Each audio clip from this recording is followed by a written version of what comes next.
Olá, bem-vindo ao canal Ópera com Sandra.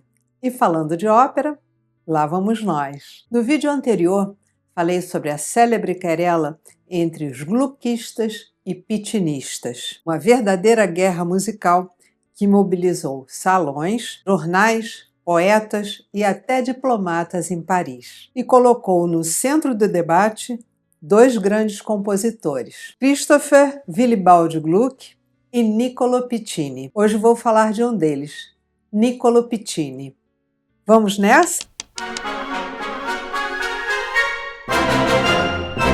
Niccolo Piccini nasceu em Bari, no extremo sul da Itália, sob o céu luminoso do Mediterrâneo, no dia 16 de janeiro de 1728. A Itália de seu tempo era extremamente musical. Nas igrejas ressoavam os órgãos, nos palácios ouviam-se os cravos. E, acima de tudo, a ópera dominava a vida cultural como um grande espetáculo de seu tempo, capaz de fascinar tanto a nobreza quanto o povo. De Veneza a Nápoles, a península vivia ao ritmo do teatro lírico. Foi nesse ambiente vibrante, cheio de sons, vozes e palcos, que Piccini deu seus primeiros passos no mundo da música. Como tantos outros jovens talentosos no sul da Itália, ele seguiu para Nápoles, então considerada um dos grandes centros musicais da Europa. Ali floresciam os célebres conservatórios napolitanos, verdadeiras escolas de formação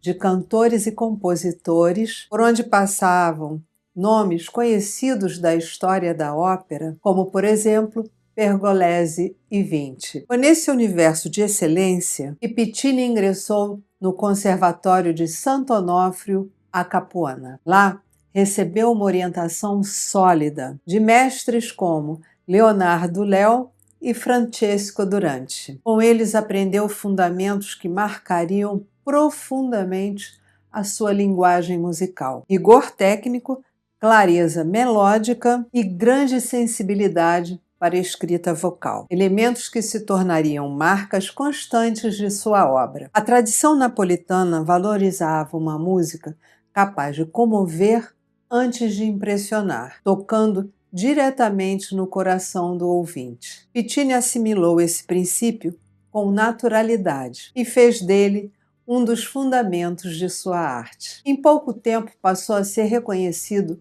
pelo seu maravilhoso dom melódico. Suas linhas vocais fluíam com naturalidade, beleza e elegância, traduzindo os afetos com clareza e apenas aparente simplicidade. Sua estreia como compositor aconteceu em 1754 no Teatro dei Fiorentini, em Nápoles, com a ópera Le Donne di Spetose.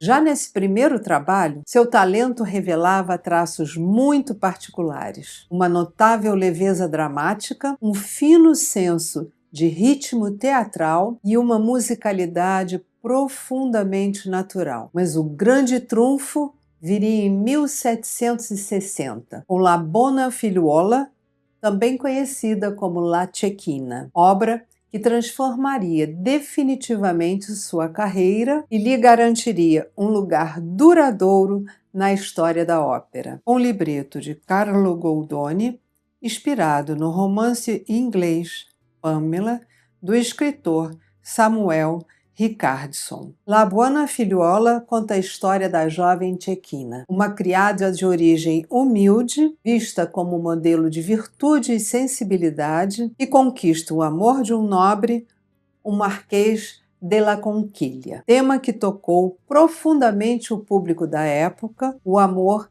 entre pessoas de classes diferentes. La Buona Figliuola percorreu rapidamente os grandes centros musicais da Europa, como Roma, Milão, Veneza, Viena, Londres, Paris e Lisboa. Porém, seu impacto foi além do sucesso teatral. A obra trazia também um forte conteúdo social. Goldoni e Piccini introduziram personagens mais humanos, portadores de emoção genuína, com maior coerência dramática e uma clara dimensão social. Mostraram que a ópera bufa podia ir além da sátira leve, tornando-se um veículo expressivo dos valores do século XVIII, como a sensibilidade, a dignidade moral dos indivíduos e a valorização da virtude doméstica. Vamos ouvir o trechinho da área Sono na Giovane, em que Cecchina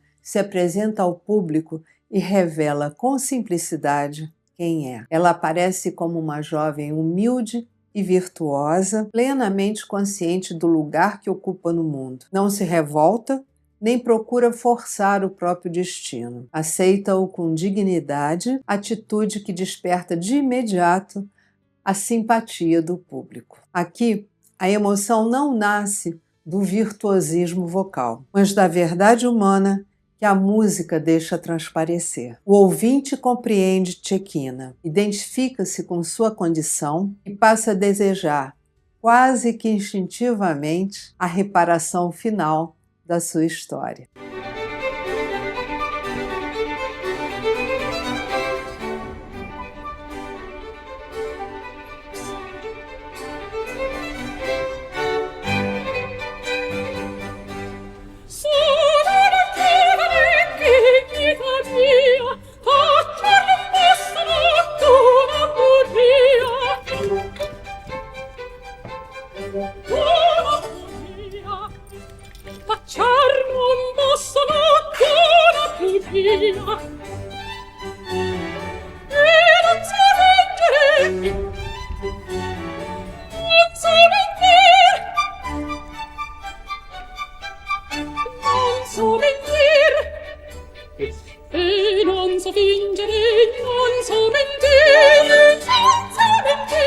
Os links dos exemplos de hoje estarão aqui embaixo para você. Esta área tornou-se uma das mais conhecidas e mais difundidas do século XVIII, consolidando-se como um emblema da heroína sensível pré-mozartiana. O nome Cecchina passou a significar muito mais que um personagem. Tornou-se um verdadeiro símbolo de juventude inocente, virtude moral, delicadeza sentimental e ideal de bondade e beleza. O público apaixonou-se por ela. Gravuras, textos e até moda inspiradas na personagem começaram a circular, sinal de sua penetração no imaginário coletivo europeu. La Buona Figliuola foi um dos maiores sucessos do final do século XVIII. Seu triunfo transformou Piccini numa das pessoas mais influentes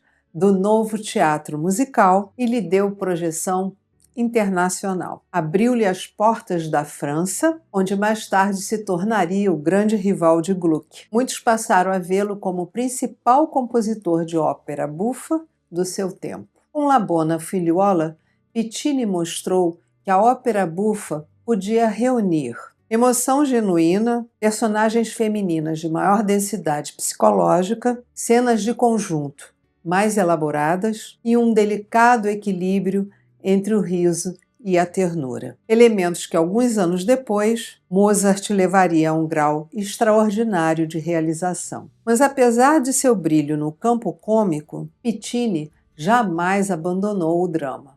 Em suas primeiras óperas sérias, como Zenobia, Didone Abbandonata e César Inedito, o compositor já revelava uma linguagem própria capaz de reunir nobreza trágica com uma melodia de forte poder expressivo e maior continuidade nas cenas, em contraste com o formato muitas vezes fragmentado da ópera séria do barroco tardio. Piccini buscava uma ópera que fosse profundamente humana, e não apenas espetacular. Já consagrado como um melodista perfeito, foi convidado em 1776 pelo filósofo e libretista Jean-François Marmontel a se estabelecer em Paris. Essa viagem o colocaria no centro de uma das maiores batalhas estéticas do século XVIII, a famosa querelle dos gluckistas e pitinistas. Era uma guerra musical travada não apenas nos palcos, mas também nos salões, jornais e círculos intelectuais, como vimos no vídeo anterior. Durante os 12 anos em que permaneceu em Paris, Pittini compôs algumas das obras mais belas e equilibradas de todo o repertório setecentista, como Roland, Atis, Iphigénie in Tauride, Didum e Adèle de Pontier. Nessas óperas, ele criou um estilo musical único, no qual o coração permanecia italiano, enquanto a arquitetura dramática se ajustava ao gosto francês. O resultado foi uma tragédie lyrique profundamente humanizada, capaz de preservar a solenidade da tradição francesa sem abrir mão da doçura do poder expressivo da melodia italiana. Foi neste contexto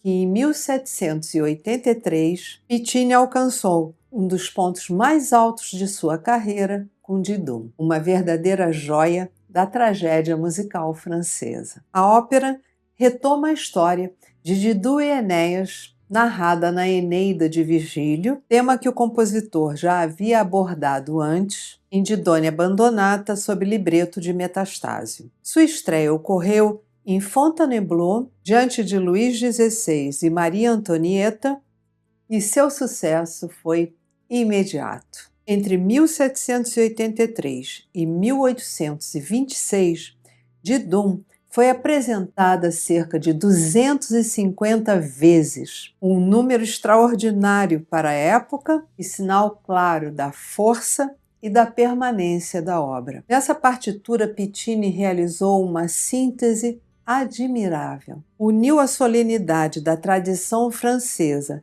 herdada de Lully e de Rameau, a uma melodia italiana ampla e elegante, acrescida de uma sensibilidade quase pré-romântica, como se anunciasse os novos tempos. A criação do papel-título pela soprano Antoinette Cécile de Saint-Berty, a maior intérprete da tragédie lyrique da França de seu tempo, contribuiu decisivamente para o impacto da obra e ajudou a elevar Didum a uma das grandes referências da ópera francesa da época. A repercussão de Didum foi tão grande que mais tarde encontraria eco nos trabalhos de Berlioz, principalmente em Le Troyen. Vamos ouvir um trechinho da área A que je fus bien inspirée, que podemos traduzir como como fui bem inspirada. Nela, Didum recorda o instante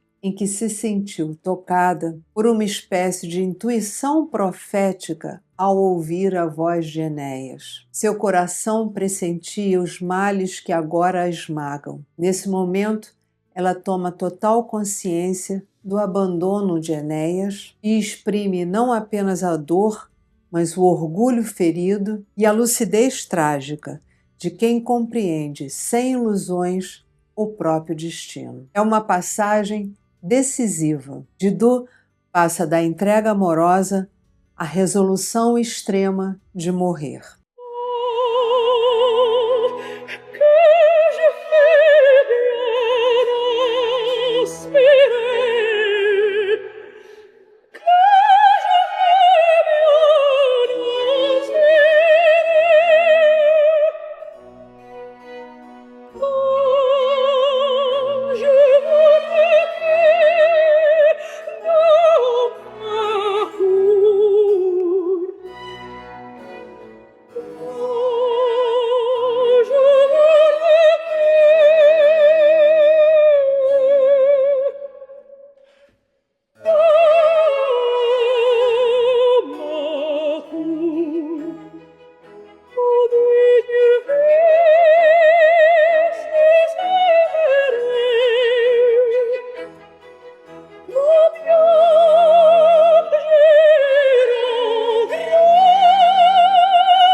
Uma beleza, não é?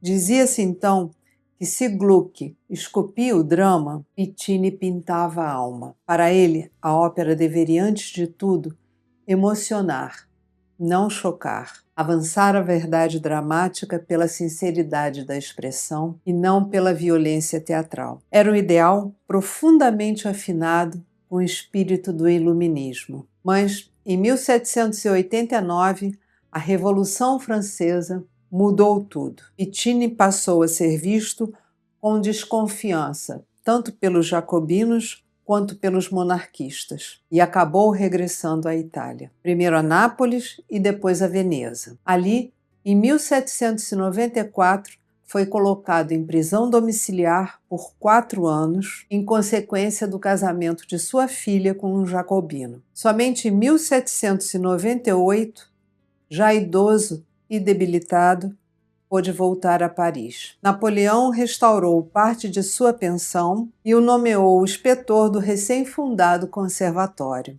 Piccini morreria em 1800 de forma discreta, mas deixando um legado vasto e profundo. Foi em muitos sentidos um mediador entre mundos. Se Gluck transformou a ópera em monumento, Piccini as transformou em diálogo humano. Sua influência se fez sentir em múltiplas direções. Nas obras de Paisiello e Cimarosa, na ópera cômica que abriria o caminho para Mozart, na sensibilidade francesa que conduziria a Cherubini e Spontini, e também no desenvolvimento da ópera semisséria e, de forma mais ampla, na longa tradição da melodia italiana como veículo privilegiado da verdade emocional. Piccini não buscou ruptura nem revolução. Buscou clareza, equilíbrio e humanidade. É justamente por isso que continua sendo uma figura essencial para a compreensão do século XVIII musical. Acreditou profundamente na força da melodia, como ponte entre mundos que tantas vezes pareciam opostos, entre Itália e França, entre o cômico e o trágico, entre o virtuosismo